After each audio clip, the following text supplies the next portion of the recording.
welcome to Citation Needed, the podcast where we choose a subject, read a single article about it on Wikipedia, and pretend we're experts. Because this is the internet, and that's how it works now. I'm Eli Bosnick, and I'll be hosting this Battle Royale. But I'll need some shredded monsters of the battlefield of Japes, Noah, Cecil, and Tom. As long as I get to shoot tennis balls at you, I am fine. Before we begin tonight, I'd like to thank our patrons. Patrons, without you, long ago, work would have biffed us into the foam cube of life. But no, your money presses us forward onto glory. And if you'd like to learn how to join their ranks, be sure to stick around till the end of the show. And with that out of the way, tell us, Tom, what person, place, thing, concept, phenomenon, or event we'll be talking about today. Very excited. We will be talking about American Gladiators today. Yes. Yes. Amazing. And Noah, you remember this show's premiere from your early 40s? I'm sure Jesus Christ. Folks at home. All about when real men had hair. Okay, that last part I am. Okay, so yeah. So as you may have guessed, Bill Bryson never wrote a book about American Gladiators. So he's not even here, Noah. He's not even here. So unfortunately, I had to base this essay mostly on a 5-part documentary series on Netflix called Muscles and Mayhem, an unauthorized story of American gladiators. Highly recommend if you get to the end of this episode and you're like, what I want is that story, but 4 hours longer. It'll be like this episode, but on a Cialis mishap. Sure, yeah, Right. exactly. And remember, if your pugil stick lasts longer than 4 hours, consult a doctor. Exactly. So tell us, Noah, what was, and I really mean this, American Gladiators? That is a great question, Eli. I am going to hem and haw, and eventually I'm even going to answer it. So back in 1987, America was treated to the Arnold Schwarzenegger Death Fest classic, The Running Man. It was based on a 1982 Stephen King novel, and like probably 60-70% of the movies based on Stephen King stories had nothing in common with the book except the title and the main character's name. But the premise of the movie was that in some depraved dystopian future, there's a popular show where contestants compete against themed gladiators and fight to the death on live television. And some fucking TV producer in America saw that movie and thought, holy shit, that's a great idea. And thus American Gladiators was born. He wasn't the only person. Yeah, Heath's not here to wildly divert us from our topic this week, so I'll say, if you like this genre, Chain Gang All-Stars is a fabulous modern contribution that does a great job of talking about spectacle and the penal system without being too preachy. Highly recommended. Jokes killed.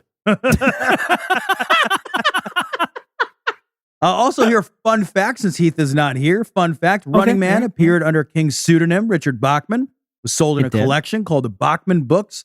That also included the novella Rage, a story which inspired at least one school shooting, which King has since taken out of publication. So I'm just saying, if we're going to work to make books into real life, perhaps let's pick a different collection of stories. Perhaps just a different author entirely. Right. Let's just skip over him regardless of which pen name he uses. Yeah. I'm sorry. You don't like the Gunslinger series, Noah? I don't want to live the Gunslinger. Yeah, no kidding. I don't want to get on a fucking train named Blaine, okay? Yes. I would love to train David Blaine. You want to run a train on David Blaine? I want to run a train on David Blaine. Yeah, that's what I'm saying. Thank you. So you'd be very poetic. That's consensual, right? When you run a train on someone, that's like that could be a thing when that I all do it, participants. it is. What are you doing? No, but I don't want to get tweets. I don't know what most words mean, and sometimes I say them, and people are like, "Actually, I don't. That's the thing, Tom. That's the Tom. You lock me in my heart, and you know I don't." No, and he doesn't. He doesn't. He said Chimero once. I just wanted to make sure everyone in the train that I'm running on David Blaine is into it. Well, thank you for taking up Heath's derailment duties Super today. great. That's great. Yeah, really appreciate it. So to be clear, The Running Man was not the actual inspiration for American Gladiators. The concept predated the movie, but not the book it was loosely based on. What the movie actually did, I think, more than anything, was prime the public for this to exist. The original concept was the brainchild of two guys named Johnny C. Ferraro and Dan Carr. And the only thing you really have to know about these guys is that Dan spells his name with two N's, and Johnny C. Ferraro is a grown-up who goes by Johnny. Like, seriously, if you met this guy and then were asked to, like, guess his name, there is a non-zero chance you would guess Johnny C. Ferraro. Yep. I'd be like, meatball sub body glitter? No? Okay, how about Johnny C. Ferraro? Great, got it in two. Got it in two. Okay, but Eli, now if I ever become a gladiator or pro wrestler or drag performer, I am 100% calling myself meatball sub body glitter. That I'm taking. Yeah, you're welcome. That's what I've been calling you for years. Yeah, man, I appreciate it. I'll have a yeah. reason for that t-shirt you sent me. So now, apparently, when Carr first pitched the idea to Ferraro, all he had was the title. He wanted to do a show called American Gladiators that, while not ending in actual death, would otherwise be akin to the horrific blood sport so popular in first century Rome and thinly veiled gay porn of the 1980s. He knew that he wanted competitions, specifically the kind that would result in occasional injuries, but that was all that he had. Right. So it was basically the equivalent of saying, like, I have an idea for a sport. And then upon being asked for details, elaborating that it would involve scoring. Yeah. And then some guy with a giant pile of money and a bunch of coke dust on his face screamed, "Hell yeah!" And a sport was born. Yeah, that's exactly how it worked. Yeah. Yeah. In walks Johnny C. Ferraro because that's apparently all it took to get a green light back then. So Ferraro agreed to finance the production of a pilot. Or honestly, it would be too generous to call this thing a pilot. It's like the JFK Jr. of television pilots, like a co-pilot. Basically, he financed the filming of a...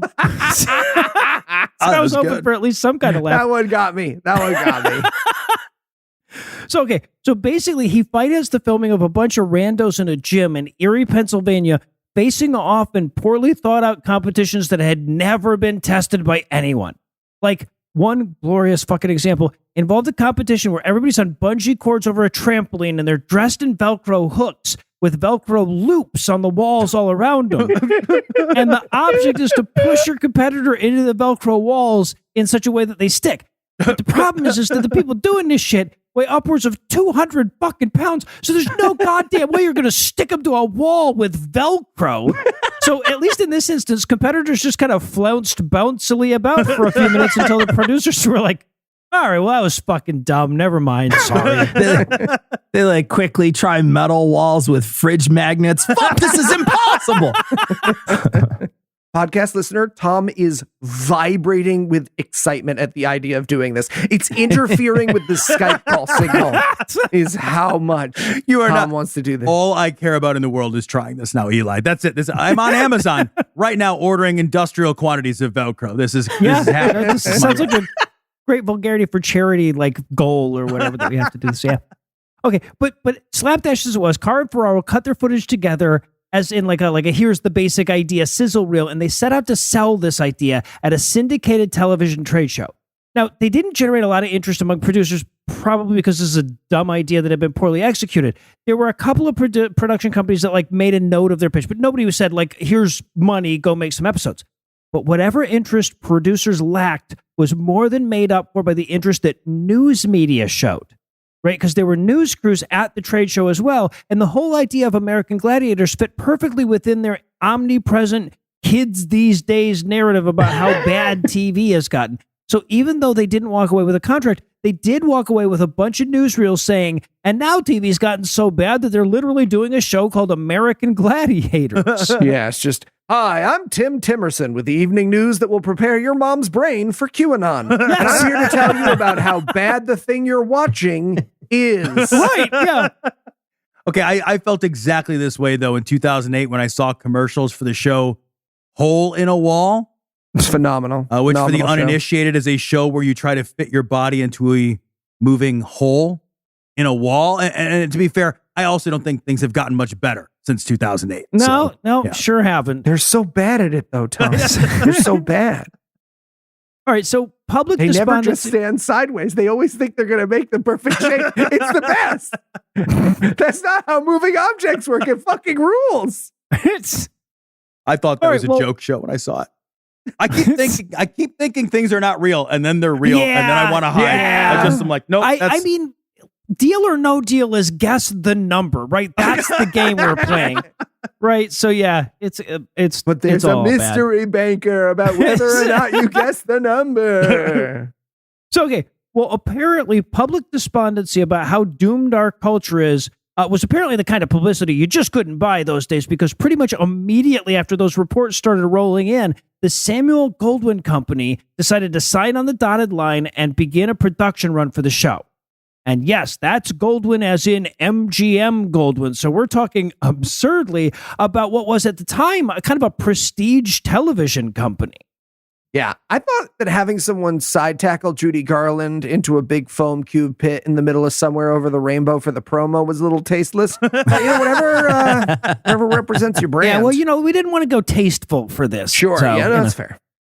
So now Carr and Ferraro, they have to set about actually making this thing happen. And the first thing they need to do is find themselves some American gladiators.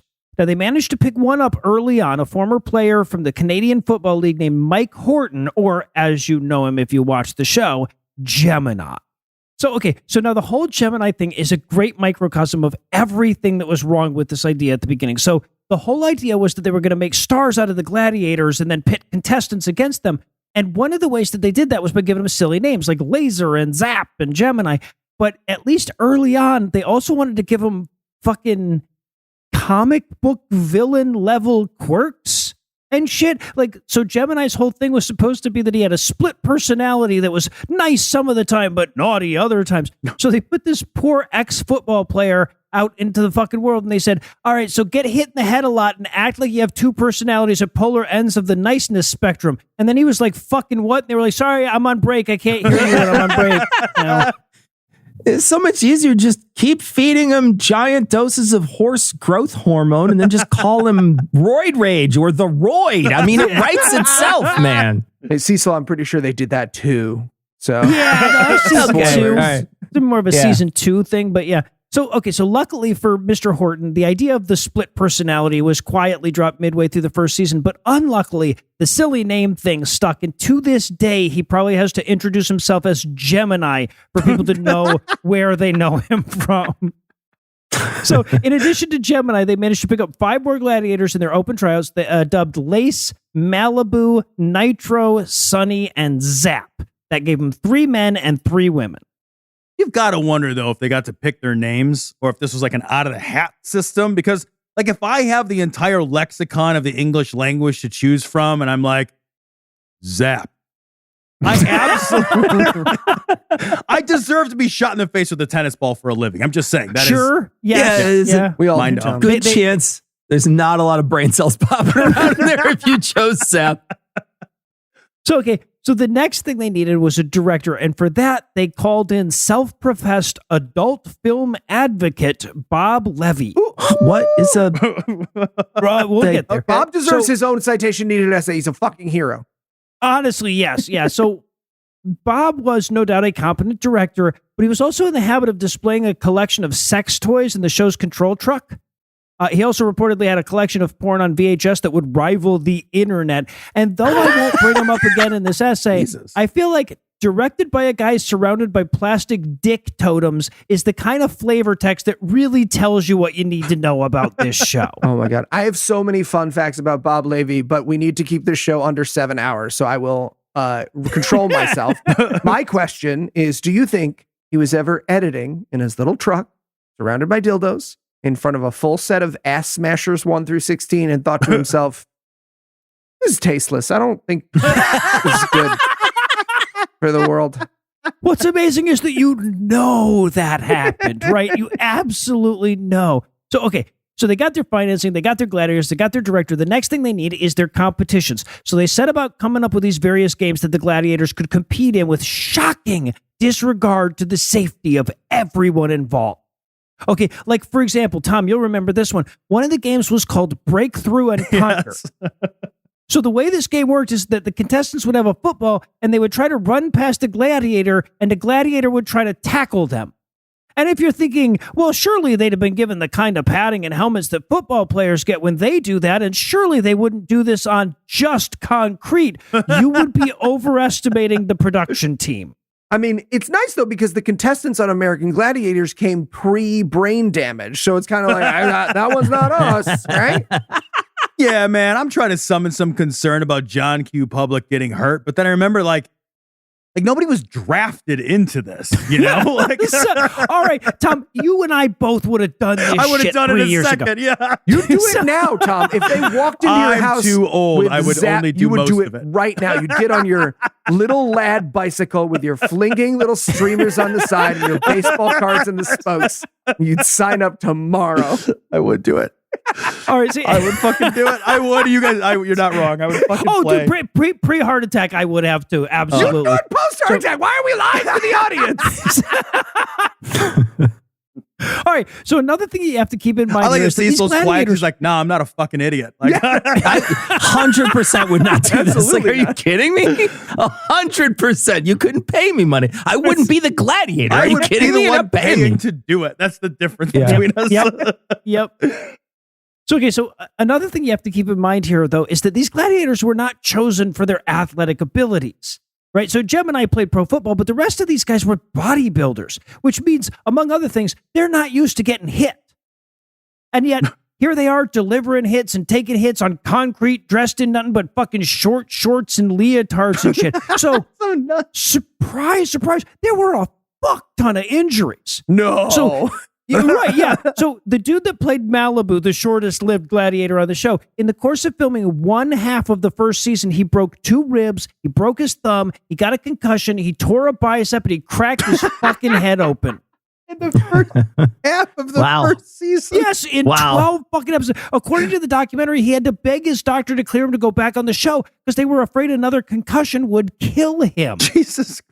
So, and it wasn't just the gladiators that were getting hurt, by the way. The contestants were taking minor injuries constantly and major injuries here and there as well. One contestant broke her fucking leg in the middle of a competition. And if you're thinking, well, surely they at least had the minimal sense required to have medical personnel on site to deliver emergency treatment, you're overestimating the minimal level of sense once again. Because no, when they first started filming this thing, they did so with the walk-it-off attitude towards grievous bodily harm that made Tom, Cecil, and myself the shattered men we are today. Yeah, I mean, why do you think Heath's not on the show the last 2 weeks? I texted him that he couldn't do a kip-up on a moving vehicle. Then, the rest is history.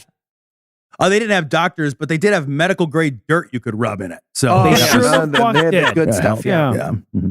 Okay, but somehow, even around all the injuries, wantonly dangerous games, and cheap assets, they did manage to put together 12 episodes, which, though that would count as a season and a half by today's standards, was only considered half a season back then.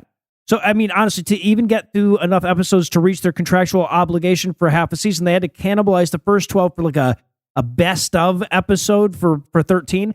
And given all the injuries and the low budget, rickety sets they were playing on, it looked for all the world like one half a season was all they were going to get. But then those 13 episodes aired, and America loved that cheap-ass, stupidly dangerous shit so much they licked the spoon.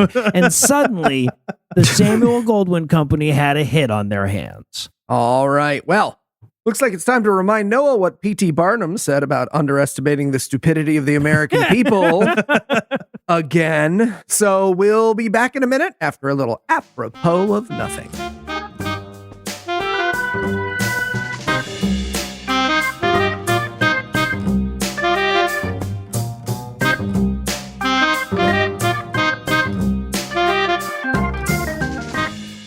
All right, everyone. Welcome to the first ever American Gladiators. Yeah. Now, as you know, you'll be running through a series of dangerous challenges against the toughest warriors we could find in front of a crowd of screaming fans.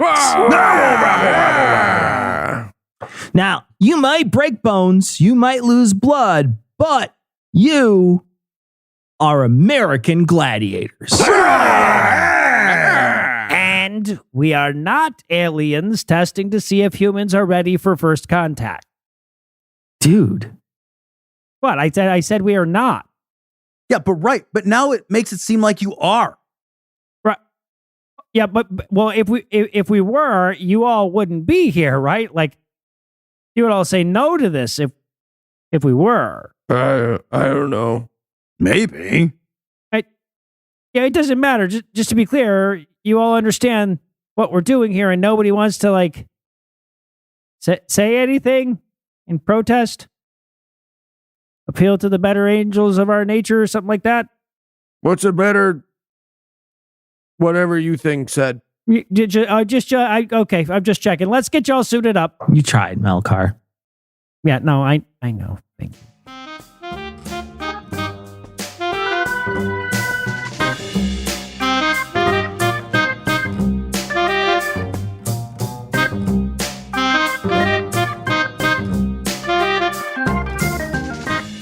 And we're back.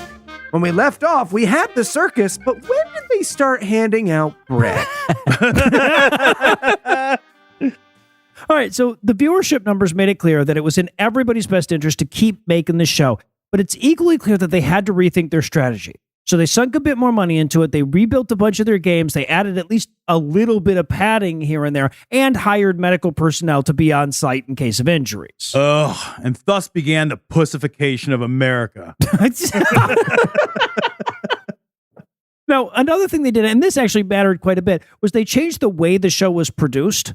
So the seasons of American Gladiators were shot in a couple of days' time. They couldn't fill a big arena over and over and over again for a weekly competition, right, for 13 episodes. So they just get one crowd in, and they filmed like all 12 of those episodes in front of that crowd. It's like so much. Well, and apparently it's even worse, right? Because what they would do is they would set up one competition, and then they would run all the contestants for the whole fucking season through that competition. Then they would spend like a half an hour to an hour tearing that down and setting up a new competition while the audience just fucking talked amongst themselves, I guess. Still less boring than baseball. I'm just saying it's still. So in the revamped second half of the season, they set things up so that all the competitions could stay up the whole time. They could just like follow one set of contestants through a whole episode. They also upgraded the set so that, for example, in the joust game, which consisted of two people trying to knock each other down using giant Q-tips, the competitors would be on two separate platforms instead of the original insane design, which had them, no shit, on a bridge that would randomly... and it would randomly fall out from under them if nobody got knocked off quickly enough. Producers like, I'm sorry, everyone. We're going to have to let go of whoever came up with that bridge idea. It's far too dangerous. And the guy who came up with it was like, it's a me, Mario. To be fair for that one, in the storyboarding, they were riding ostriches. So they did tone it Right, down. it would have been much safer. Yeah. So now they also brought in some new gladiators at this point: Blaze, Bronco, Gold, Jade, Laser, and Titan. Huh. And by the way, only two of those were brought in as injury replacements. Jesus. And together, they put out a much more polished and at least ever so slightly less dangerous half of a season that set the format that would go on to make the show an international phenomenon. Now, when I pointed out they were filming 12 episodes in a single day, it might have occurred to you that would be real hard on the fucking Gladiators. And you'd be correct.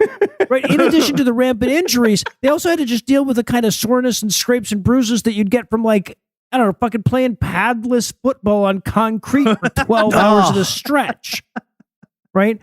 And if you think it occurred to the producers or to maybe like hire extra gladiators so that there could be injury replacements or so that they could spell each other throughout the day, it's your own damn fault for continuing to overestimate these assholes. Instead, as soon as this thing got popular, they said, let's take the show on the road. So they packed all of these fucking gladiators up to do a national bus tour where they would compete against local gladiator wannabes several times a week. Okay, to be fair, you signed up to be American, word that means fight to the death slave. It's not American CEOs, right? I would like to join in the making fun of how dangerous this all is, but I've competed in CrossFit, so I'm just going to go ahead and keep my rocks to myself. And there you For go. the last time, Tom, those are your vertebra, not rocks. Vertebra. The doctor needs them back. All right, so the show's going great. Merchandise is flying off the shelves. You've got action figures. You got Nintendo games. You got fucking probably Trapper Keepers. I don't know. Yes. The show was phenomenally successful, but America's prudery wasn't about to let anything become popular without freaking out over how fucking sinful it was.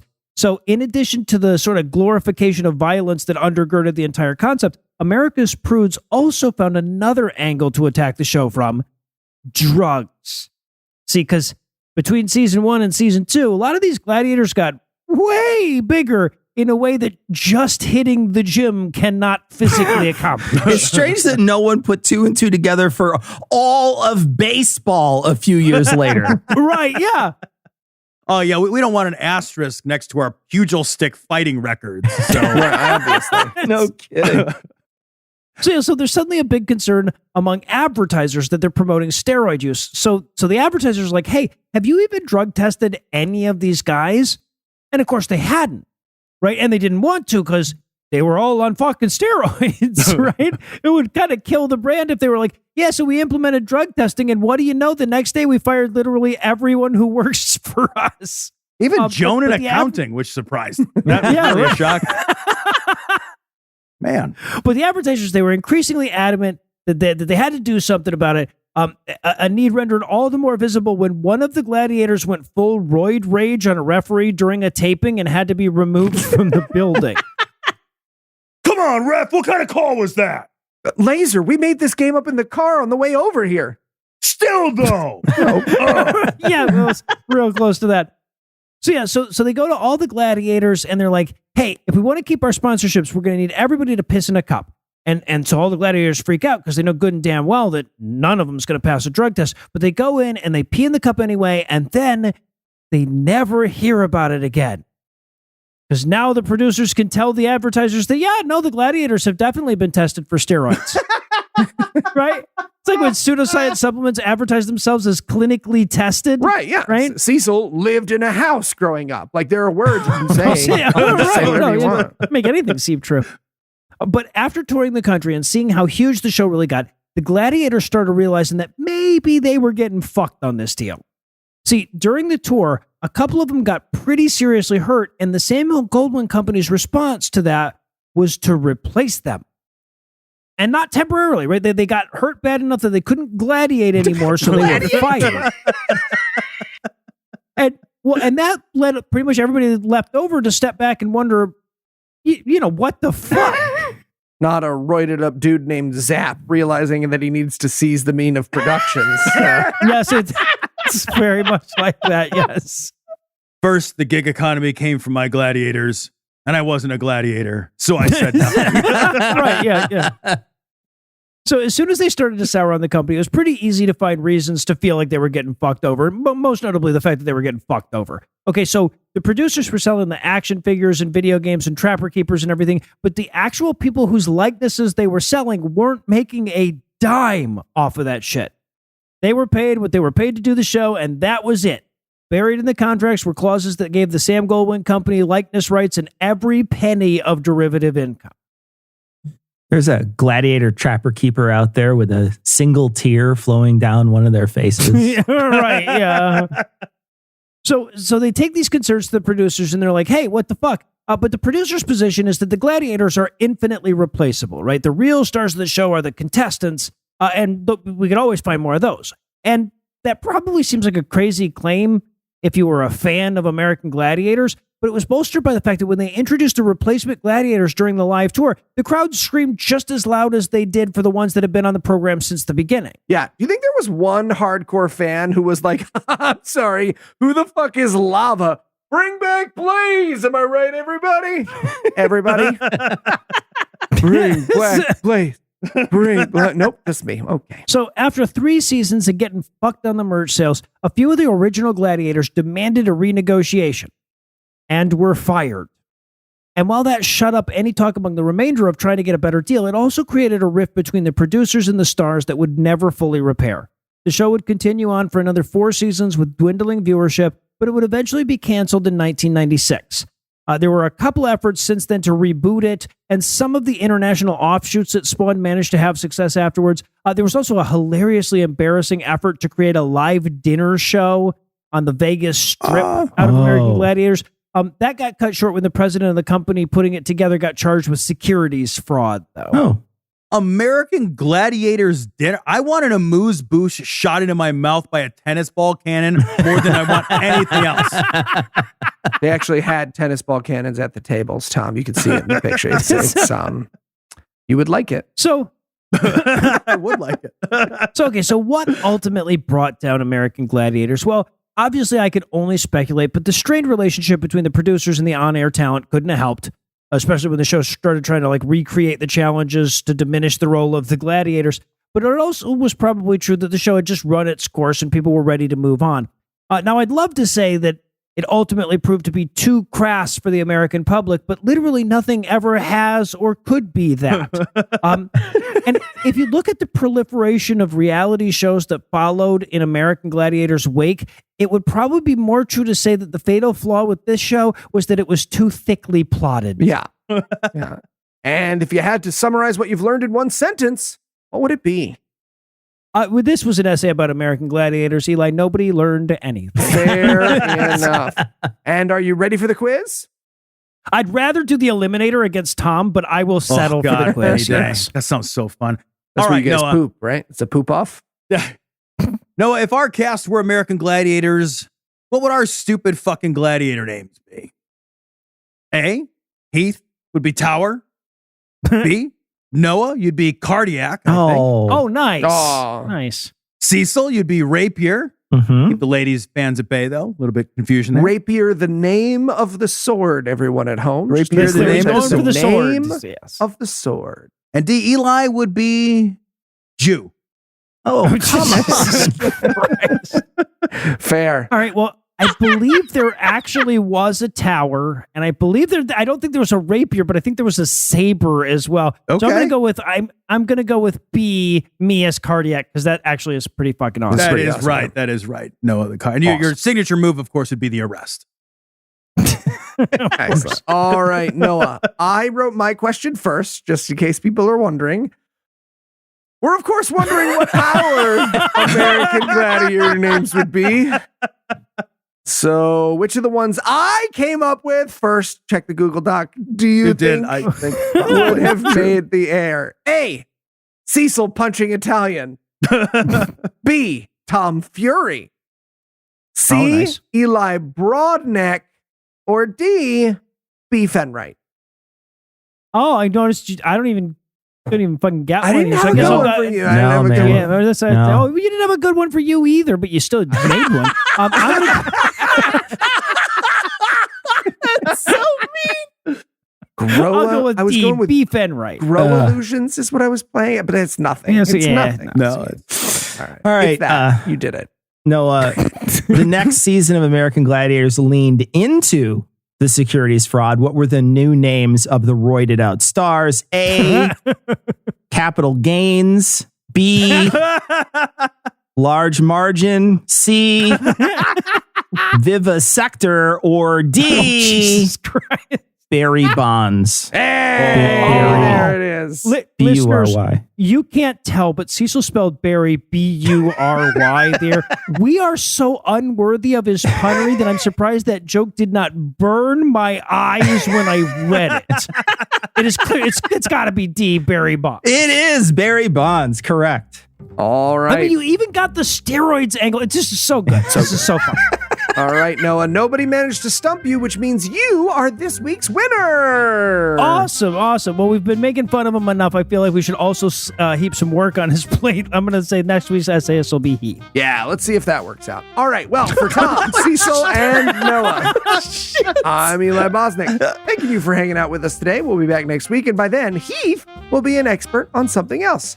Between now and then, you can't listen to Fan Friction or Cammy, Oh No You Didn't. The two podcasts Cecil won't let me do, no matter how many times I bring them up. But you can listen to our other shows wherever you get your podcasts. And if you'd like to help keep the show going, you can make a per-episode donation at patreon.com/citationpod or leave us a 5-star review anywhere you can. And if you'd like to get in touch with us, check out past episodes, connect with us on social media, or check the show notes, be sure to check out citationpod.com.